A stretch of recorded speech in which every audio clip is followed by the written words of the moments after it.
Q&A with Coach Tom Herman, front row left, Lori. With captains being voted on today, some teams need more leadership than others, and where does this team fall on that spectrum? I think all teams need great leadership. All great teams need great leadership, I should say. This team is certainly, the unique thing about this team, I think, is that we've got a lot of guys on the fringe of being great leaders. They're good leaders. So we've got probably 8 to 12 guys that are there on the fringe, that are right there ready to make that next step into the elite leadership kind of category, but we're not there yet. So I do think for us to ultimately achieve what we want to achieve, we do have to have a few of those guys, if not all of them, make that next step. Coach Meyer, on an interview with ESPN yesterday, said he holds his coaches accountable for behavior. And I'm assuming you're not. Yeah, how about that, huh? I'm assuming you're not running stairs or, doing 6 a.m. workouts as punishment. So what does he mean by that? What does that mean to you? Well, it means that we are in control and we are held responsible and accountable for the decisions, the actions, the performance of the guys in our meeting room. And ultimately, their performance on and off the field is a reflection of us as leaders and mentors. So it is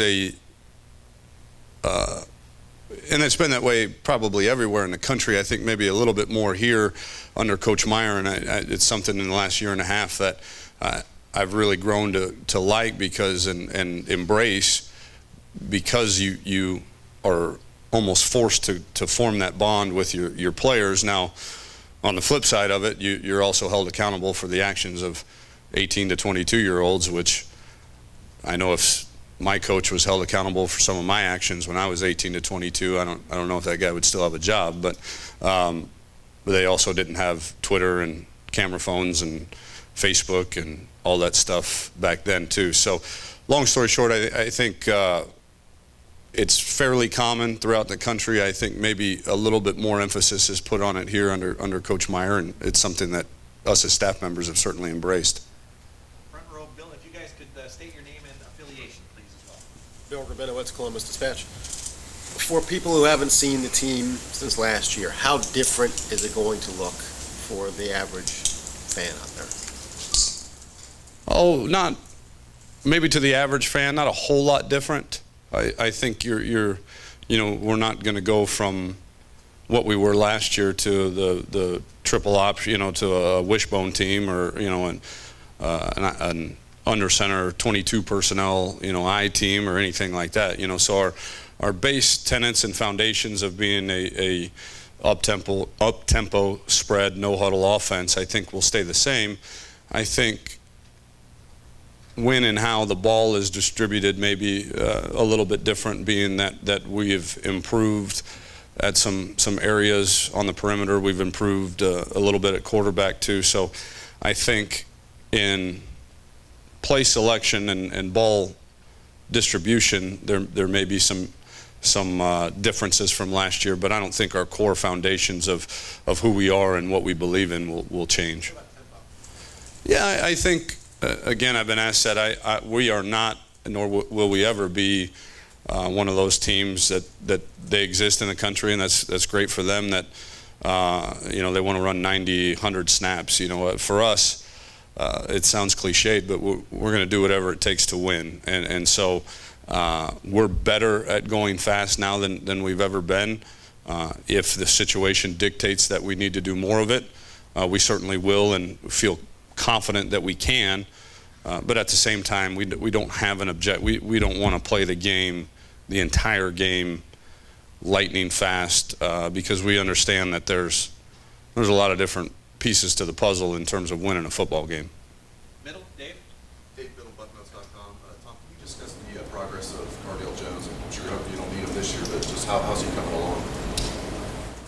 Improved slowly. I think he does a lot of things really well. I think he's like any of the other quarterbacks. I think his understanding of what we're doing offensively has improved. I think his decision making has improved. his biggest hurdle right now is just to maintain a level of consistency. It's like I've said about other guys before, when his good is really, really good, but his bad right now is really, really bad. And so we need that good there a lot more than the bad right now. And so he has spurts where you think he's regressed a little bit maybe and hasn't taken that step, but more spurts now than ever before of where you can see some steady progress. JT Barrett, real quick, is the plan to redshirt him? Is it too early to turn him in? Well, I think it'd be too early to say. I would hope we have that luxury and that he would be able to have a year to season himself a little bit, but at this point, who knows? But yeah, I think your fourth quarterback, you hope you don't get to that point, I guess. Front row, right, Austin? Austin Ward, ESPN.com. So much of this season was spent talking about Braxton's development, mechanics, reading defenses, leadership. What area do you think he came the furthest in over the last 9-10 months? Confidence in himself and in what he's doing. We can say all we want to say about his improved mechanics, his improved fundamentals, but I think when the confidence in what he was doing and the plays that were called and the where his eyes needed to be and the reads that he needed to make and the decisions that he needed to make were second nature to him and very comfortable for him, he gained a level of confidence that then allowed him to play with much better fundamentals and mechanics. So, because we always knew it was there. I mean, we'd seen the guy last year, make some really, really sound fundamental plays that, I mean, he looked like $1 million. The problem was I don't know that he was ever truly confident in himself and in the big picture of what he was supposed to do and how he was supposed to do it. So we didn't see those near as much as now. I mean, he is very, got tunnel vision, so to speak, in terms of I know what I'm supposed to do. I'm getting it done, and now my mechanics and my fundamentals can flourish a little bit. Front row, Doug? Doug Landry, Cleveland.com. Coach Meyer was talking about Braxton's pocket presence, that confidence. Does that go into something like that, or how does a quarterback work on that and understanding when to take off, when to hang in, that part of it? I think it's all here. None of it. We do fundamental drills every day, and he's really, really good at them in the drills. It was the translation of the drills into an 11-on-11 game setting that, because of his lack of confidence in maybe where to go with the football and what to look at and what to see and how to do some of the things that we were asking him to do, led to a diminished pocket presence, so to speak. So I think once all of that came, and again, not to sound like a broken record, but once that level of understanding and confidence in his competence in the mental aspect of the game started to come around, now everything around him, from fundamentals to pocket presence to all the minutia details of how to be a really, really good quarterback, started to come a lot easier to him. Front row, middle, Steve? Yeah, Coach, I think we can flesh together the quarterback, running back, tight end rotations, but I think it's a little murky at wide receiver and offensive line. Can you take us through maybe those two groups and say who's one, who's two, and where things kind of lie right now?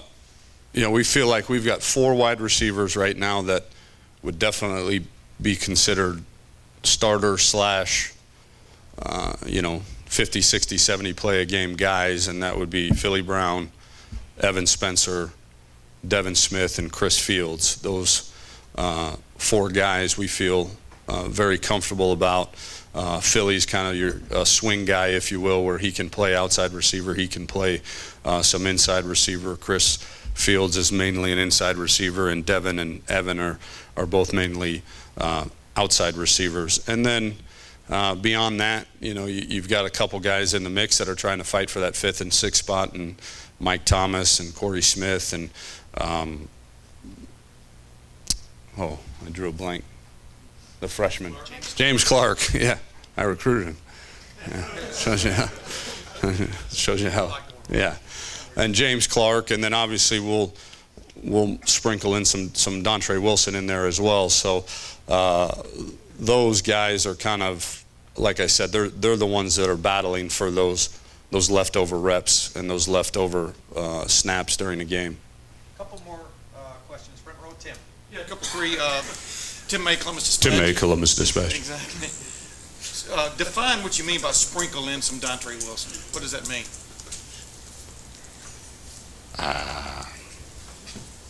He's going to touch the ball.